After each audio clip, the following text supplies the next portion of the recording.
Alright, so we've got an error in line alarm. One of the most annoying ones, because it doesn't seem to want to let us fix it. However, there are quite a few ways to get through this problem. I'm going to show you one that's pretty foolproof in most situations. So the first thing to remember about this and the IVAC is that you have to go through the process of acknowledging the alarm before you just rip the cassette out. Otherwise you run the risk, let's quiet that down. Otherwise you run the risk of damaging that pump mechanism that's latching the cassette in there. If you just rip it out against it, then you're going to end up with one of those alarms that says service above here, and then the entire channel is out of service until somebody looks at it with the computer. So once you hit quiet, hit the channel that you're on, so B in this case, and then you're going to get this alarm. Clear air manually or press clear air key. You can certainly do that. Give it a try. You can keep pressing it. Eventually you're going to get this limit exceeded for clear air. So let's see if that did it. Not really. So if it says check air sensor at this point, there does need to be some fluid down in the air sensor right here in order for the clear air thing to work. So at this point, if there's not enough fluid in there, then we probably haven't fixed our air in line problem.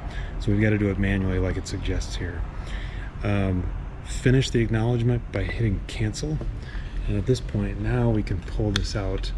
And if you watch, you might be able to see it. The pump mechanism will drop below. So it kind of does this up and down motion.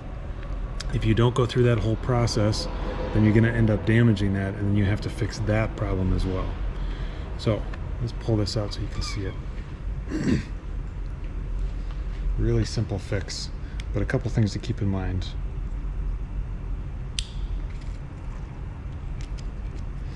So at this point it's still attached to the patient, right? There are no safety mechanisms with this tubing, so if it's attached to the patient and this is unclamped and this is unclamped,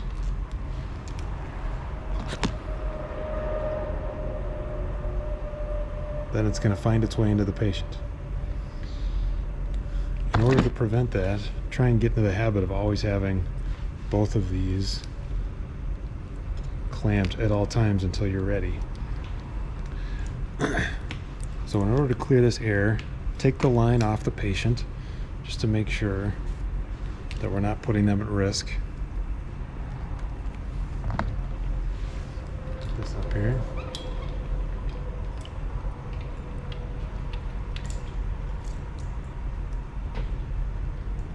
Alright, so find the end. Down at the end of this tubing there's a port. So you can use this port or you can use one of these double-sided lure locks. I like doing these just because you know that it gets through this whole thing. If you put it on here, at this point now you can open up both of these clamps. The other thing I like about this is that I know now that it's off the patient and I don't have to worry about it. So once these are unclamped, all I have to do is pull the air through.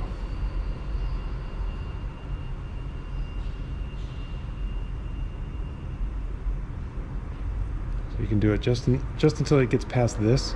That's pretty much all we're looking for, so it gets past this cassette because that's where the air sensor is. But if it's a central line, we want to try and get rid of as many bubbles as possible. Once you get that done, remember it's still running, so clamp is a safety mechanism. Put it back on your patient. Pull this back here. You can put it back in. Okay, so this happens quite a bit too. If it still says check air sensor, just do the same thing we've talked about in the past. Grab an alcohol prep, put it in here, wipe up and down.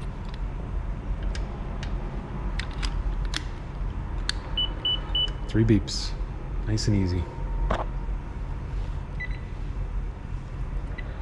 So now you can, patient side occluded. Open up the clamp, and we're infusing again. So now we have this amount of fluid from the line. Now if it's a medication like heparin or nitro, you can certainly just put that into the trash. If you don't want to waste it, or if it's a medication that you really can't waste like TPA, you find the port that's above the pump and you just put it right back inside.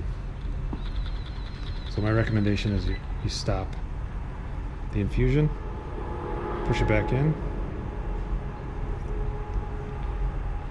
try to prevent that last little bit from going in like I did, otherwise you'll get these air bubbles in here. Set it to infuse, and we'll see if we get another air in line issue.